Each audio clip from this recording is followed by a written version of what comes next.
तुम्हाला 1857 साली जी विद्यापीठं आली त्याच्यातून इंग्रजी ज्ञान आपल्या तुमच्या माझ्यामध्ये आलं. बाबासाहेब असो, रानडे असो, लोकहितवादी असो, महात्मा ज्योतिराव फुले असो, ही सगळी जी पिढी आहे ती त्यातून आली. म्हणजे ज्ञानाचं महत्त्व काय आहे, विद्येचं महत्त्व काय आहे हे समजणारी कवीची आई ही खरी आंबेडकरी आई आहे. या अर्थाने मी तिच्याकडे बघतो. म्हणजे दिवसभर बांधून राहत नाहीत हे सुद्धा तिच्याच तोंडचं वाक्य आहे.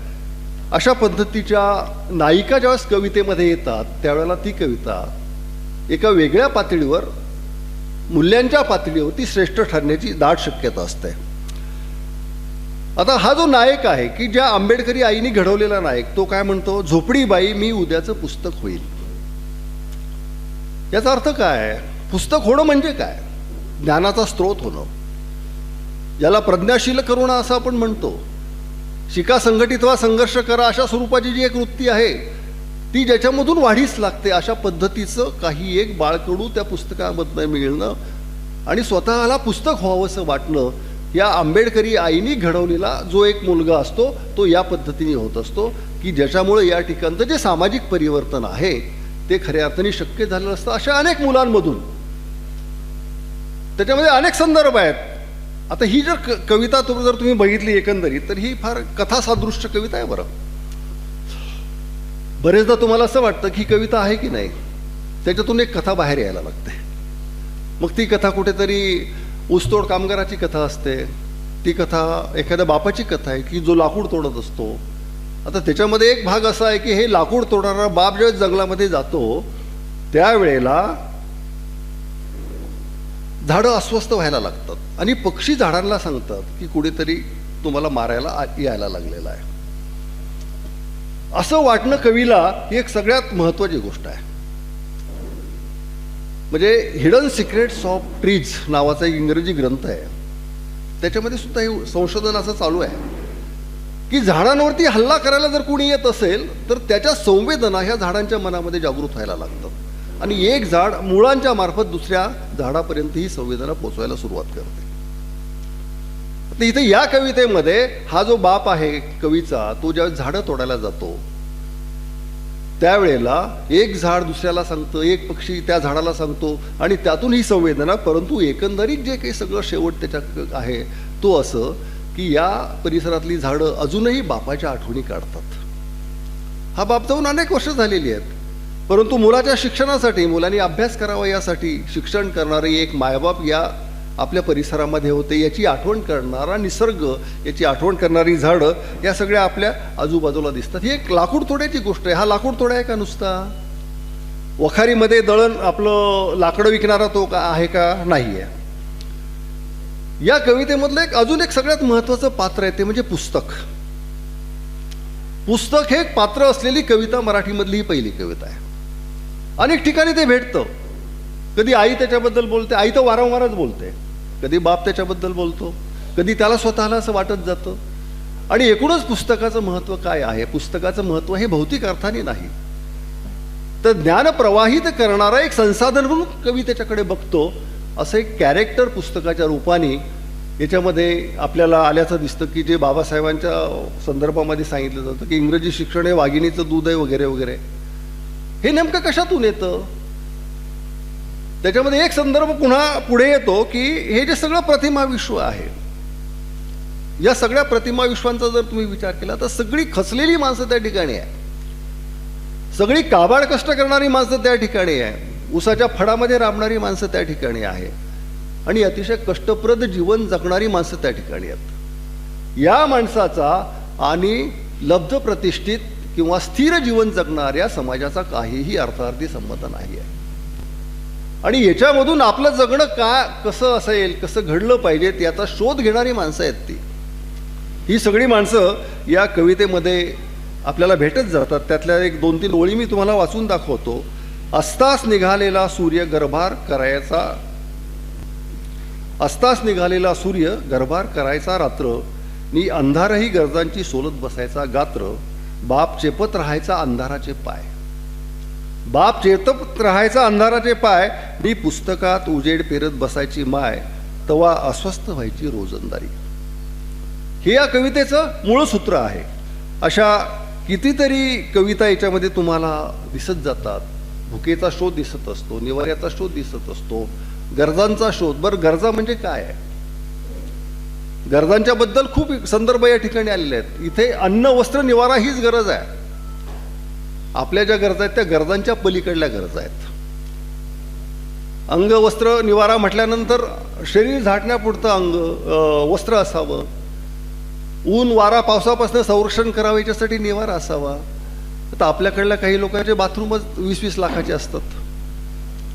आणि इथे बरीचशी माणसं अशी असतात की ज्यांना घर झोपडं सुद्धा बांधता येत नाही. असा एक प्रचंड मोठा भारत. म्हणजे शरद जोशी जेव्हा शेतकरी संघटनेची मांडणी करायची तेव्हा सांगितलं जायचं की भारतामध्ये 2 भारत आहे, भारत आणि इंडिया. म्हणून हे भारतामधलं जे जग आहे, जे पूर्ण कष्टकऱ्यांचं जग आहे, ते सुद्धा याच्यामध्ये आपल्याला दिसत जातं. सत्य धर्माचा उल्लेख या कवितेमध्ये येतो. याच्यामध्ये एक गमतीचा भाग थोडासा मला आहे की जो खरं म्हणजे मी कवीलाच तो प्रश्न विचारला पाहिजे.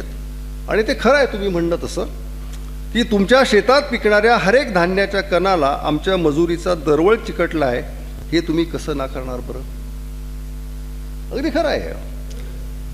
प्रश्न असा आहे की हे जे शेत कुणाचं आहे? शेत शेतकऱ्याचं आहे की जोही कष्टकरी आहे. हाच जो शेतकरी आहे हा महात्मा ज्योतिबा फुल्यांच्या लेखनामध्ये आहे, बाबासाहेब आंबेडकरांच्या लेखनामध्ये आहे. हाच कष्टकरी विठ्ठलरामजी शिंद्यांच्या लेखनामध्ये आहे, संतांच्या साहित्यामध्येही आहे, सगळीकडे आहे. कष्टकरी म्हणत असताना तो सुद्धा कष्ट करतोय. त्याच्या शेतामध्ये काम करणारा, शेती नसणारा एक घटक आहे, तो म्हणजे शेतमजूर आहे. तो त्याची मदत घेतो.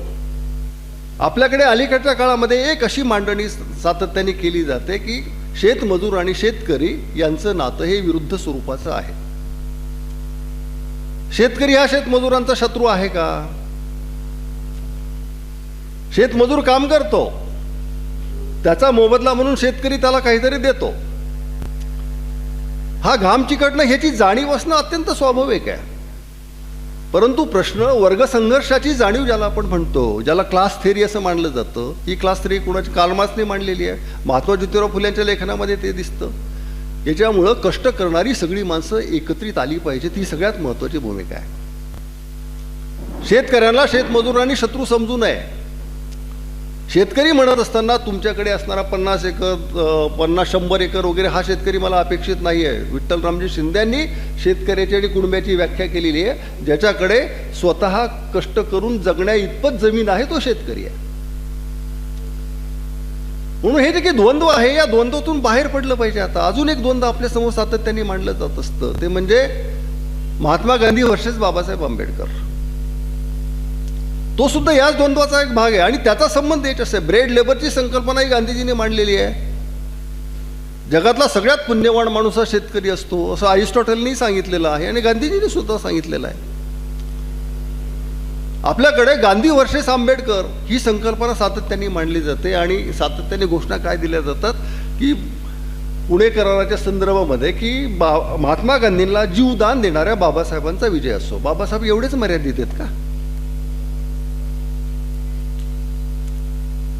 आणि मी तुम्हाला महात्मा मानत नाही, हे BBC मधलं जी मुलाखत आहे ती फक्त ती एक दाखवली जाते. मी तुम्हाला महात्मा मानत नाही. तुम्हाला हे माहिती आहे की लुई फिशर हा महात्मा गांधींचा सगळ्यात महत्वाचा चरित्रकार, की ज्याच्यावरती गांधी सिनेमा आहे रिचर्ड अटनबरोने काढलेला. त्या लुई फिशरने सांगितलेली आठवण अशी आहे की लुई फिशर आणि बाबासाहेब आंबेडकर ज्यावेळेस मुंबईच्या झोपडपट्टीमध्ये फिरत होते त्यावेळेला लुई फिशरनी बाबासाहेबांना प्रश्न विचारला की पुणे कराराच्या वेळेला बाबासाहेब तुम्ही माघार का घेतली? त्यावेळेस बाबासाहेबांनी स्पष्ट शब्दात उत्तर दिलं की लुई, मला समतेचा संघर्ष करायचा आहे. हा लढा दीर्घकाळ चालणारा लढा आहे आणि त्या लढ्यामध्ये माझ्या पाठीमागे किती लोक असतील याच्याबद्दल मला शंका आहे. परंतु ज्यावेळेस मी मागे वळून पाहिल, ज्यावेळेस कुणीच नसेल, त्यावेळेस मात्र गांधीजी माझ्या पाठीमागे उभे असतील हे मला माहिती आहे. एवढं गांधीजींचं मोठेपण हे बाबासाहेबांना माहिती होतं आणि बाबासाहेबांचं सुद्धा मोठेपण गांधीजींना माहिती होतं. आणि आपण स्पर्धा लावतो या महापुरुषांच्या पश्चात त्यांचे कुस्ती लावतो. आपण कुस्ती लावण्याशिवाय दुसरं काहीच करू शकत नाही ना. म्हणून आजचा जो काळ आहे, मी यासाठी बोलतो कवीची जबाबदारी म्हणून, आणि हा जो की आंबेडकरवाद याच्या लेखनामध्ये आलेला आहे सुनील तोरडेंच्या, मला तो खूप आवडला. त्याच्यामध्ये एक संदर्भ आहे की बाबासाहेबांनी जे काही लिहिलेलं आहे ते बघून सुद्धा तुम्ही प्रेरित झालेला आहात. मी सुद्धा अनेकदा सांगत असतो की या गावगाड्यामधली जी मुलं आहेत ती सगळ्या जाती धर्माची मुलं आहेत, ती बाबासाहेबांच्या आणि ज्योतिबांच्या प्रेरणेमुळं शिकलेली आहेत. त्या ठिकाणी शिवाजी महाराजांची प्रेरणा ही वेगळ्या संदर्भात आहे, परंतु आधुनिक शिक्षण म्हणत असताना जी मुख्य प्रेरणा आहे ती मराठ्यांची पोरं असतील, ती बहुजनांची पोरं असतील, ती फक्त महारामांची पोरं नाहीत. या सगळ्यांच्या समोर जे मॉडेल आहे ते म्हणजे बाबासाहेबांचं आहे, आदर्श बाबासाहेबांचा आहे. म्हणून असं लेखन आणि तुमच्यासारखे असं लेखन वाचणारे वाचक ही समाजासाठी अतिशय महत्त्वाची गोष्ट असते. हा काळ आपण समजून घेतला पाहिजे. नुसती कविता समजून घेणं म्हणजे तेवढ्यापुरतं नाही मर्यादित. काळाला समजून घ्या, कवितेला समजून घ्या आणि एक उत्तम अशा स्वरूपाचा संवेदनशील नागरिक आपण कसा असू शकतो, जो बाबासाहेबांच्या संविधानाला अपेक्षित आहे, तो करण्याचा आपण प्रयत्न करूयात. बरंच लिहायचं आहे. निवृत्तीनंतर माणसं जास्त लिहित नाही, त्याचा मला अनुभव आहे, कारण मी सुद्धा बऱ्यापैकी कमी लिहायला लागलेलो आहे. परंतु त्यांचं लेखन दिवसेंदिवस वाढत जावं अशी आम्ही शुभेच्छा व्यक्त करतो आणि थांबतो. या ठिकाणी सुनीलमुळं मला इथे आपल्यासोबत संवाद करण्याची संधी मिळाली. धन्यवाद. मनापासून धन्यवाद सर.